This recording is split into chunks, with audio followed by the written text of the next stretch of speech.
Western countries send ships to South China Sea in pushback against Beijing?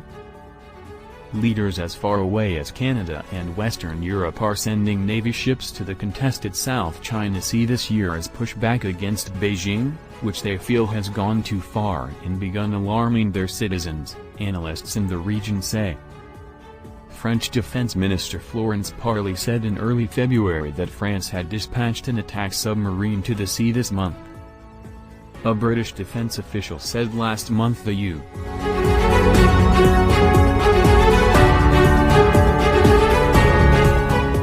flagship aircraft carrier strike group was ready to enter the waterway.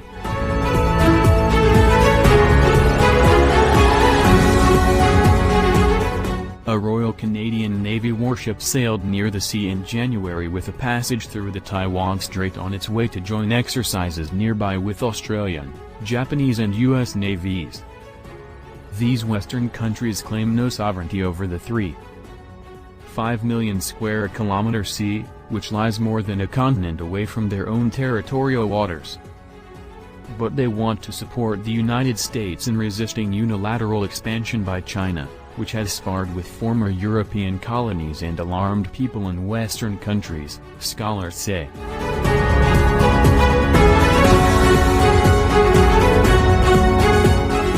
I think there's pretty much unanimity in terms of the French, the Dutch, the U.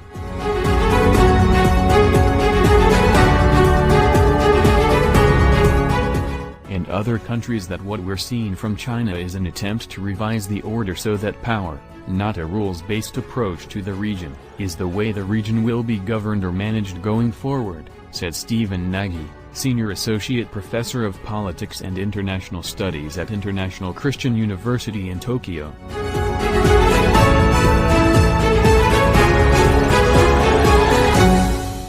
Western countries would resent that management of the sea if it goes against their former colonies or current economic interests in Asia, such as access to the sea's busy cargo shipping lanes, analysts add.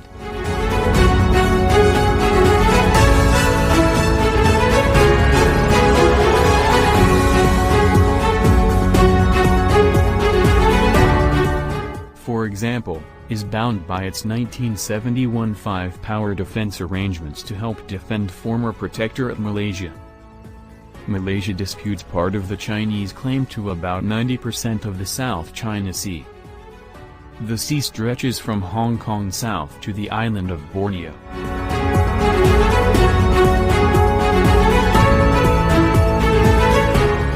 British Prime Minister Boris Johnson eventually wants his country to take a stronger role in Asia due to economic and trade links in the region, University of New South Wales Emeritus Professor Carl Thayer said in an email briefing on Monday.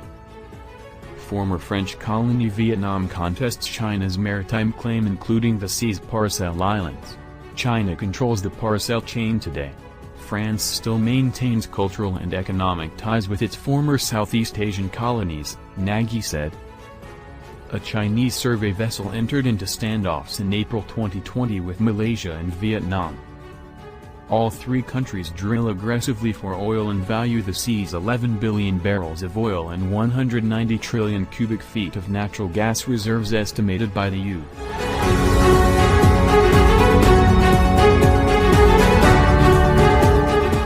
Energy Information Administration.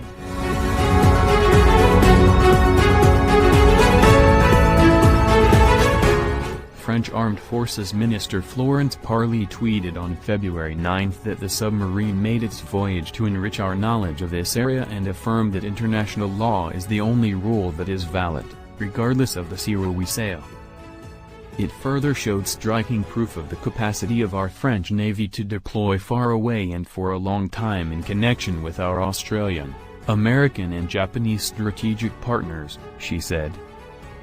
Brunei, the Philippines and Taiwan dispute parts of the sea too. Asian governments prize the waterway for its fisheries and undersea fossil fuel reserves.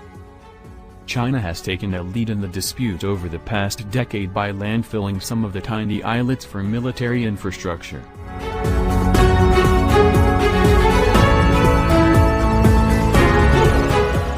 Western countries with no claims in the sea have passed ships through as far back as the 1970s as the sovereignty dispute first came into focus.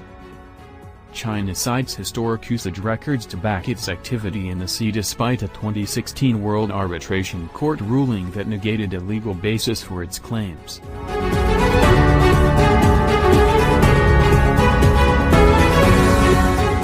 Canada, Australia and Western European countries sent ships as well to show support for the United States, which has dispatched destroyers to the sea twice this month following regular sailings in 2020, experts believe.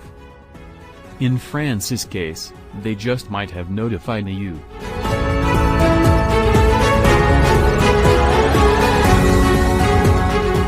Side, and that would be equal to using the submarine passage to indicate indirect support for the United States, said Huang Kuibo, Vice Dean of the International Affairs College at National Chengchi University in Taipei.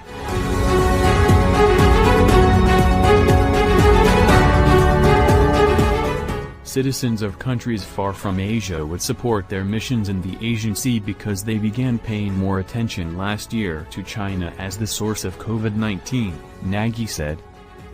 They're noticing Chinese pressure on India and Taiwan as well as the militarily weaker South China Sea claimants, he said.